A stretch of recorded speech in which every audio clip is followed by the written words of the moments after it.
धारदार खंजीर घेऊन फिरणारा तरुण पोलिसांच्या जाळ्यात, कदीम जालन्याची कारवाई, उड्डाणपुलाखाली संशयास्पद हालचाली, खंजीरसह युवक जेरबंद, गुप्त माहितीच्या आधारे पोलिसांची धारदार शस्त्र जप्त।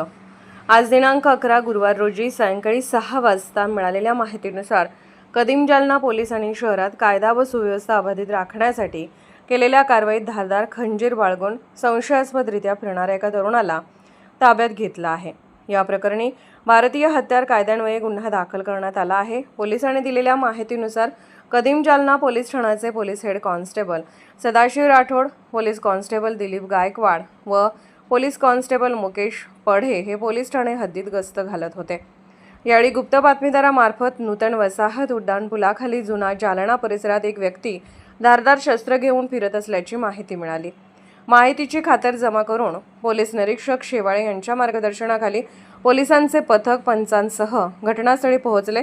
तेथे एक संशयित युवक हातात धारदार शस्त्र घेऊन फिरताना आढळला। पोलिसांना पाहताच त्याने पळ काढण्याचा प्रयत्न केला, मात्र पोलिसांनी तत्परता व शिताफी दाखवत पाठलाग करून त्याला ताब्यात घेतले।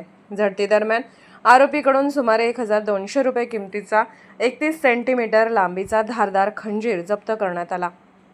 या प्रकरणी कदीम जालना पोलीस ठाण्यात गुन्हा क्रमांक 311/2026 नोंदवण्यात आला असून भारतीय हत्यार कायदा कलम 4 व 25 अन्वये कारवाई करण्यात आली आहे। अटक करण्यात आलेल्या आरोपीचे नाव आदिल कलीम शेख वय 21, राहणार इंदिरानगर जुना जालना असे आहे। पुढील तपास कदीम जालना पोलीस करत आहेत।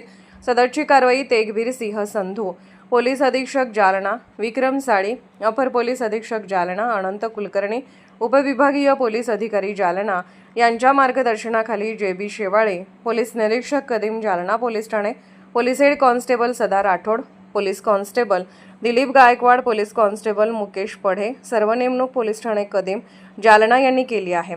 सदर गुन्ह्याचा तपास महाराष्ट्र हेड कॉन्स्टेबल रेखा वाघमारे या करीत आहेत।